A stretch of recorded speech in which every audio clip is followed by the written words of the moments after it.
Halo anak-anak, kali ini kita akan belajar mengenai siklus air tanah dan air permukaan serta faktor-faktor yang mempengaruhinya. Air tanah adalah semua air yang berada di dalam ruang batuan dasar yang mengalir secara alami ke permukaan tanah melalui pancaran atau rembesan. Sumber utama dari air tanah yaitu air hujan yang meresap ke dalam tanah. Peresapan air hujan ini terjadi selama pengaliran air hujan ke laut atau ke aliran sungai. Proses siklus air menyebabkan air bergerak meninggalkan tanah dan laut ke udara. Selanjutnya, air turun lagi ke tanah dalam bentuk air hujan. Air yang turun ke tanah ada yang masuk dan bergerak ke dalam tanah melalui celah-celah dan pori-pori tanah serta batuan.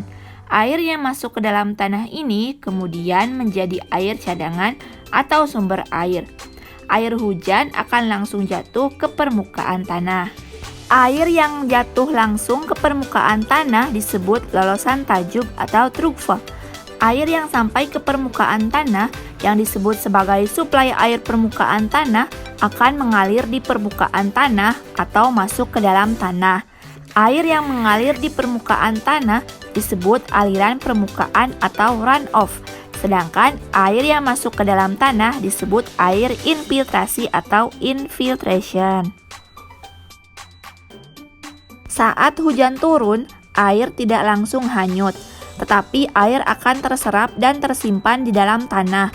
Air yang tersimpan dalam tanah akan menjadi air tanah. Air akan lebih mudah meresap jika terdapat banyak tumbuhan.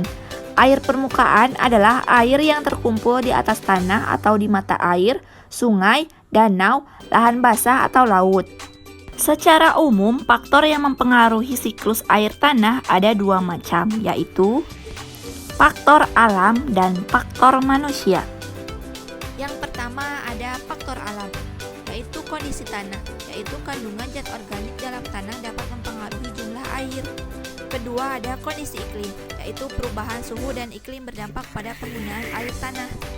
Selanjutnya kedalaman lapisan tanah, yaitu semakin dalam tanah semakin banyak kandungan air. Kedua ada faktor manusia, yaitu pertama ada penebangan hutan secara liar, karena dapat mengurangi jumlah tumbuhan yang menyimpan air.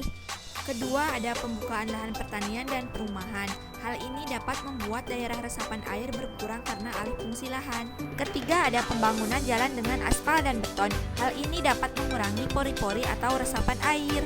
Keempat, penggunaan air berlebihan, seperti menghamburkan air yang dapat mengurangi cadangan air tanah. Sekian penjelasan mengenai materi kali ini. Terima kasih, sampai jumpa di video selanjutnya.